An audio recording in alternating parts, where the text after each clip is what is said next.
Good morning everyone, welcome back to my YouTube channel. तो कल की क्लास में हमने देखा था important institute of mass communication. जो जनसंचार माध्यम होते हैं, जनसंचार माध्यमों के लिए कौन कौन से इंस्टीट्यूट काम करते हैं, कौन कौन सूचनाओं को प्रदान करते हैं, तो वो सभी संस्थाएं हमने देखी थी। और जो फिल्म होती है, फिल्मों को एक सर्टिफिकेट दिया जाता है कि ये अडल्ट ओनली के लिए है, सभी के लिए है, या सिर्फ बच्चों के लिए है, या स्पेशल ऑडियंस के लिए है। तो ये भी संस्था हमने देखी थी, तो उस संस्था का नाम बताना आपको कमेंट बॉक्स में। और आज का हमारा टॉपिक होगा मॉडल्स ऑफ कम्युनिकेशन। कम्युनिकेशन के मॉडल क्या क्या होते हैं। ये तीन प्रकार के होते हैं। एक होता है लीनियर मॉडल, एक होता है रेखीय मॉडल, फिर ट्रांजैक्शनल मॉडल, फिर होता है इंटरैक्शनल मॉडल। लीनियर मॉडल में वन वे कम्युनिकेशन होता है और इसमें फीडबैक नहीं होती। ट्रांजैक्शनल मॉडल में ये इसको बोलते हैं हम सर्कुलर मॉडल। जैसे ही हम अपना मैसेज भेजते तो तुरंत वहाँ से फीडबैक आ जाता है, यानी कि सेंडर और रिसीवर यहाँ पर अलग अलग होते हैं। जैसे ये सेंडर है, जब ये रिसीवर सेंडर बन जाएगा तो वो अलग समय में बनेगा, यानी कि एक ही समय में नहीं होगा। तो सेंडर और रिसीवर दोनों अलग अलग होते हैं। इंटरैक्शनल मॉडल में कम्युनिकेशन करते हुए सेंडर और रिसीवर होते हैं। जो जैसे ये सेंडर है, ये अपना मैसेज भेज रहा है, लेकिन रिसीवर के मैसेज भेजने से पहले उसके जो इमोशंस होते हैं, उसके रिएक्शंस होते हैं, उनसे ही फीडबैक का अंदाज़ा लगा लेता है और अपने मैसेज को चेंज कर लेता है, कंस्ट्रक्ट कर लेता है अकॉर्डिंग टू जो भी रिस्पॉन्स आता है, या जो भी उनको जो भी रिसीवर का जो इफ़ेक्ट दिखाई देता है, उसके चेहरे पर हाव भाव जैसे दिखाई देता है, वैसे ही अपने मैसेज को फॉर्मुलेट यहाँ पर कर लेता है सेंडर। तो ये होता है इंटरैक्शनल मॉडल। तो लीनियर मॉडल में फीडबैक नहीं होता, ट्रांजैक्शनल में फीडबैक होती है, लेकिन बारी बारी से, पहले सेंडर फिर रिसीवर फिर रिसीवर फिर सेंडर। तो ऐसे मैसेज चलता है सर्कुलर फॉर्म में। इंटरैक्शनल में सेंडर और रिसीवर, कोई भी सेंडर और रिसीवर दोनों एक ही व्यक्ति होते हैं, और यहाँ पर इन दोनों को कम्युनिकेटर कहा जाता है। और सेंडर सेंडर रिसीवर के रिस्पॉन्स लिए बिना ही, उसके एक्सप्रेशंस से ही फीडबैक का अंदाज़ा लगा लेता है और अपने मैसेज को चेंज कर देता है। तो ये है महत्वपूर्ण तीन मॉडल, और इनमें हम आगे इनके कुछ टाइप्स हैं। जैसे लीनियर मॉडल्स में हम चार मॉडल्स को पढ़ेंगे लैब्स से, जिनको हम याद करेंगे। एल्सोगलासवेल मॉडल, एरिस्टोटल मॉडल, बर्लोज मॉडल, जिसे SMCR मॉडल भी बोलते हैं। फिर है ऐसे हो गया सैनन वीवर मॉडल।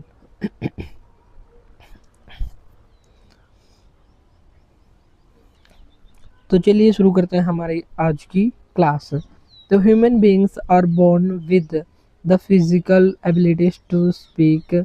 जो आदमी हैं, आदमी या मानव, जो बोलने की जो एबिलिटी, योग्यता होती है, उसको द हियर सुनना, टू सी देखना, और शो ऑन। तो ऐसी कुछ विशेषताएं होती हैं जन्मजात मानव के अंदर, जैसे बोलना, सुनना और देखना। People must learn to communicate through codes. जो पीपल होते हैं, लोग होते हैं, वो कम्युनिकेट करना सीख जाते हैं कोड्स के जरिए। जैसे कोई सिंबल के जरिए, symbols and systems of language. तो लैंग्वेज के सिस्टम्स होते हैं, लैंग्वेज भाषा के जरिए या किसी कोड के जरिए कम्युनिकेट करना लोग शुरू कर देते हैं, सीख जाते हैं। Communication is a collection practice in which people use symbols to generate and interpret meaning. तो कम्युनिकेशन एक ऐसी कलेक्टिव प्रैक्टिस होती है जिसमें पीपल, लोग सिंबल्स का यूज करते हैं और कुछ जनरेट करते हैं उस सिंबल्स को, और उनके इंटरप्रेट मीनिंग, और उनके मीनिंग को अच्छे से समझ लेते हैं। तो ये होता है कम्युनिकेशन लोगों के अंदर। ये three most well known models होते हैं कम्युनिकेशन में। पहला होता है लीनियर मॉडल, फिर ट्रांजैक्शनल मॉडल, फिर होता है इंटरैक्शनल मॉडल। आज की क्लास में हम लीनियर मॉडल को डिस्कस करेंगे, और कल की क्लास जब हम शुरू करेंगे तो पहले लीनियर मॉडल को रिवाइज करेंगे और फिर ट्रांजैक्शनल मॉडल को स्टार्ट करेंगे। बिकॉज अगर हम एक ही दिन में सारे मॉडल्स को करेंगे तो हमको समझ नहीं आएगा कि कौन सा मॉडल कौन से के तहत आता है। तो हम यहाँ पर साथ में रिवीजन करेंगे और साथ में इसको याद करेंगे। तो लीनियर मॉडल, लीनियर होता है वन वे कम्युनिकेशन होता है, जैसे एक तरफा संचार इसमें होता है। एक तरफा संचार का मतलब होता है कि जो सेंडर होता है रिसीवर तक मैसेज पहुंचा देता है, मैसेज पहुंचा या नहीं, इफेक्टिव हुआ या नहीं, इसका कोई पता इसमें नहीं चलता। नो फीडबैक, फीडबैक नहीं होती इसलिए वन वे होता है। सेंडर मैसेज भेजता है, रिसीवर प्राप्त कर लेता है। जैसे सेंडर है, सेंडर के पास मैसेज भेज दिया। जैसे कोई नेता है, नेता अगर भाषण देता है तो जो ऑडियंस होती है उसका रिसीवर उनके पास मैसेज भेज देता है, उसका कितना इफेक्ट पड़ा वो उसको तुरंत ही पता नहीं चलता। नॉइज, नॉइज की बात इसमें थोड़ी बहुत कही गई है, कंटिन्यूअस नहीं है। कंटिन्यूअस तब होता जब इसकी फीडबैक तब ही स्टार्ट हो जाती, लेकिन इसकी फीडबैक होती नहीं तो ये कंटिन्यूअस नहीं होता। इफेक्टिव है या नहीं ये भी पता नहीं चल पाता।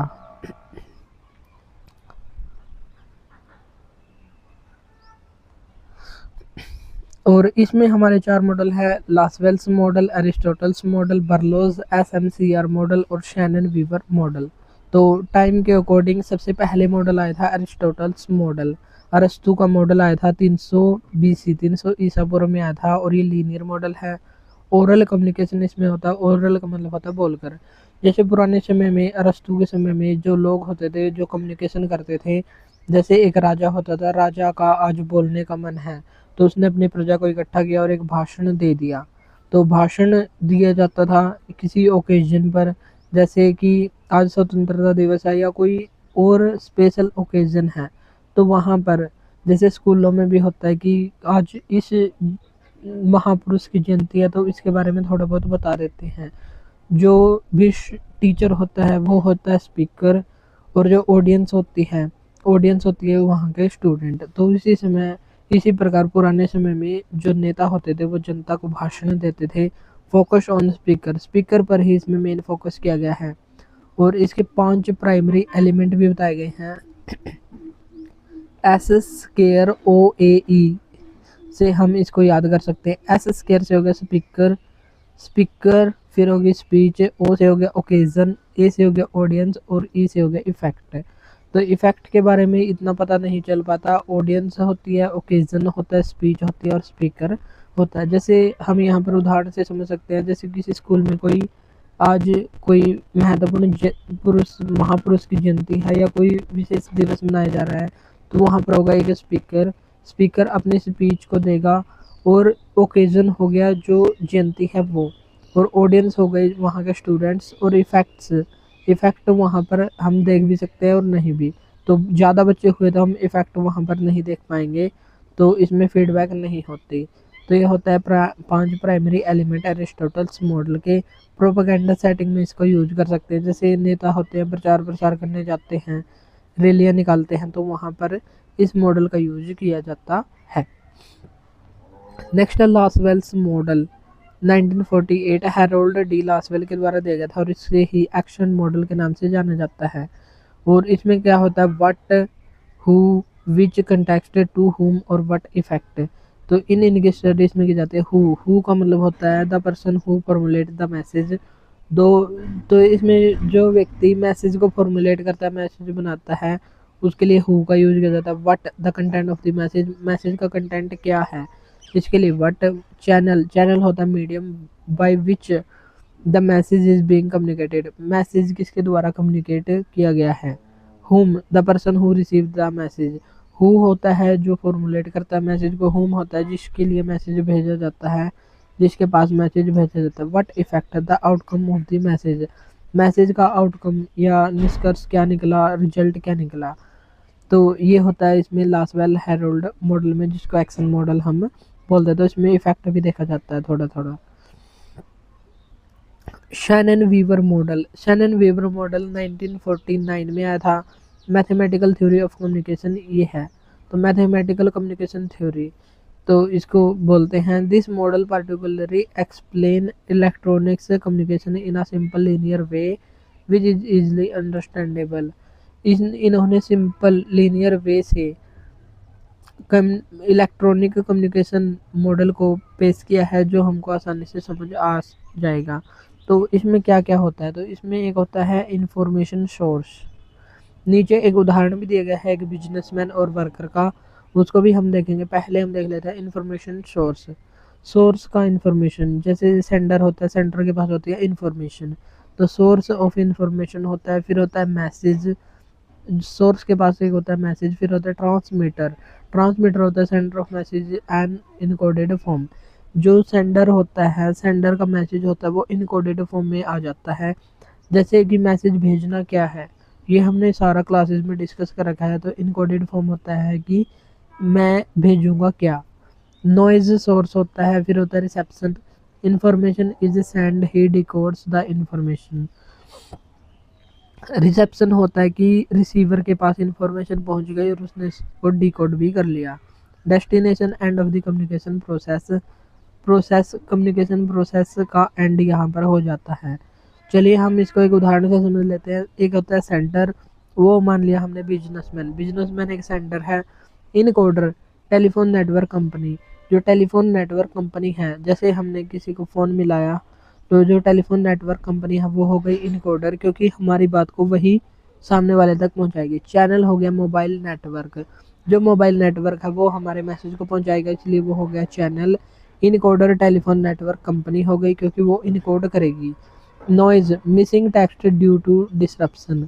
कभी कभी हम मोबाइल फ़ोन पर बातचीत करते हैं या पहले टेलीफोन होते थे, टेलीफोन पर बातचीत करते थे, तो कभी कभी डिसरप्शन की वजह से, नेटवर्क एरर की वजह से जो सेंडर ने बोला वो हम तक नहीं पहुंच पाता था, तो कभी कभी मिसिंग टेक्स्ट हो जाते थे, जिसे बोला गया है नॉइज़। नॉइज़ किसको बोलते हैं? नॉइज़ कम्युनिकेशन में एक ऐसा शब्द है जब भी कोई बैरियर उत्पन्न हो, बैरियर कैसा भी हो सकता है, उसके लिए नॉइज़ वर्ड का यूज किया जाता है। तो नॉइज़ होता है missing text due to disruption.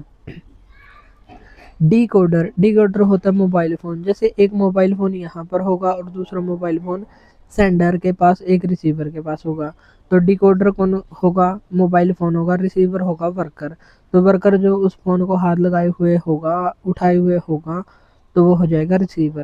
तो इसमें एक होता है सेंडर, फिर इनकोडर, चैनल, नॉइज़, डिकोडर और रिसीवर यहाँ पर होता है।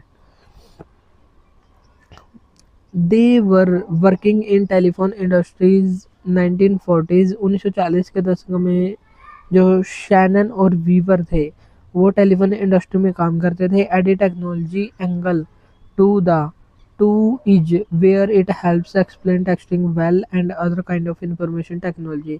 तो उन्होंने इस टेक्नोलॉजी में इस मॉडल को डालने का प्रयास किया कि कैसे कैसे जो टेलीफोन कम्युनिकेशन होता है वो कैसे होता है, और इसमें जो डिसरप्शन होता है उसकी वजह से क्या मिसिंग होता है, जिसको इन्होंने नॉइज बोला। फीडबैक एडेड लेटर इन मॉडल, इस मॉडल के बाद में, इस मॉडल के आने के बाद फीडबैक को भी इसमें ऐड किया गया था। प्रॉब्लम एट 3 डिफरेंट लेवल्स, इसमें 3 प्रकार की प्रॉब्लम्स बताई गई हैं। पहली है level 1, level A the technical problem. Technical problem जो तकनीकी इसमें से होती है, जैसे टेलीफोन सेट हो गया, टेलीफोन केबल एटसेट्रा, सिग्नल्स ना आना। मैथमेटिकल कॉन्सेप्ट सैनन वीवर ने इसको समझाया था। तो इसमें टेक्निकल प्रॉब्लम में क्या है, जैसे केबल है, सिग्नल ना आना, ये सभी होते हैं टेक्निकल प्रॉब्लम्स। तो लेवल 1 होते हैं टेक्निकल प्रॉब्लम्स। लेवल बी, ये होती है द सिमेंटिक प्रॉब्लम। कभी कभी वर्ड्स, शब्दों के द्वारा हम संचार नहीं कर पाते, तो सामने वाले को जो शब्द प्राप्त हुए हैं उनका सही अर्थ रिसीवर के पास पहुंचा या ना पहुंचा, कभी कभी नहीं पहुंचता है, तो ये होती है semantic problem. Level C the effective problem. Effective problem में receiver meaning affects the conduct of the receiver, प्राप्तकर्ता पर मैसेज का क्या प्रभाव पड़ा, प्रभावी है या नहीं, ये देखा जाता है, तो ये होता है द इफेक्टिव प्रॉब्लम। तो जो शैनन और वीवर मॉडल होता है उसमें एक होता है सोर्स, सोर्स फिर होता है इनकोडर, फिर होता है मैसेज, फिर डिकोडर और फिर होता है डेस्टिनेशन, जहाँ पर एंड ऑफ कम्युनिकेशन हो जाता है। आज का हमारा लास्ट मॉडल है बर्लोज मॉडल ऑफ कम्युनिकेशन, जो 1960 में आया था, और इसे ही SMCR मॉडल के नाम से जाना जाता है। एस का मतलब होता है सोर्स, मैसेज, और सी का मतलब चैनल, और फिर है receiver. Factors affecting the individual components in the communication making the communicate more efficient. तो इसमें क्या बताया गया है कि जो फैक्टर्स होते हैं अफेक्टिंग द इंडिविजुअल, इंडिविजुअल एक व्यक्ति को प्रभावित करते हैं। कंपोनेंट्स इन कम्युनिकेशन, कम्युनिकेशन के जो तत्व होते हैं किसी व्यक्ति को प्रभावित करते हैं कम्युनिकेशन को बनाते समय, कम्युनिकेशन को और ज़्यादा प्रभावी बनाते हुए। Factors related to sender is also the same in the case of receiver. तो जैसे सेंडर के पास कुछ फैक्टर होते हैं जो कम्युनिकेशन को प्रभावित करते हैं, वैसे ही कुछ फैक्टर रिसीवर के पास भी होते हैं जो कम्युनिकेशन को प्रभावित करते हैं। तो इसमें एक है सोर्स, फिर होता है कम्युनिकेशन स्किल, फिर होता है एटीट्यूड, नॉलेज और सोशल सिस्टम। सोर्स, जिसके पास इंफॉर्मेशन होती है वो हो गया सोर्स। कम्युनिकेशन स्किल, जो सोर्स है हमारा उसके पास कैसी स्किल है। कभी कभी हम देखते हैं कि जैसे अगर हम स्कूल का एग्जाम्पल लें तो कभी कभी हम एक ऐसा टीचर होता है जिसकी बातें सभी बच्चे ध्यान से सुनते हैं, तो और इंटरेस्ट भी लेकर सुनते हैं। लेकिन कभी कभी किसी टीचर की क्लास में बच्चे इतने बोरिंग फील करते हैं कि वो सोचते हैं कि कब से क्लास एंड होगी।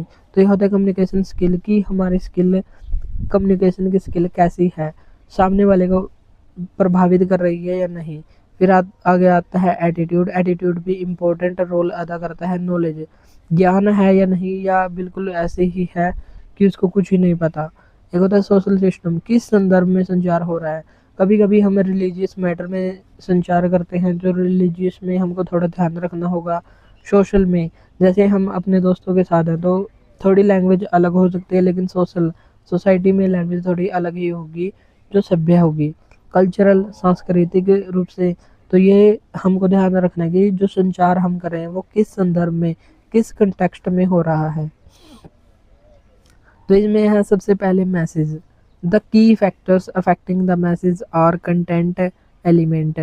तो जो मैसेज को प्रभावित करते हैं वो की कंटेंट, की फैक्टर्स हैं कंटेंट। कंटेंट भी मैसेज को प्रभावित कर देते हैं और एलिमेंट, उसके तत्व भी मैसेज को प्रभावित कर देते हैं। नेक्स्ट है ट्रीटमेंट। ट्रीटमेंट होता है also effect the feedback to the receiver. जो हमारा ट्रीटमेंट होता है, व्यवहार होता है, कभी कभी हम धमका कर रिसीवर से पूछते हैं कि तुमने क्या किया ये, तो रिसीवर का जवाब भी हमको कुछ ऐसे ही मिलेगा। अगर हम उसको प्यार से पूछेंगे तो प्यार से ही हमारा आंसर वो देगा। तो ट्रीटमेंट भी फीडबैक को प्रभावित करता है।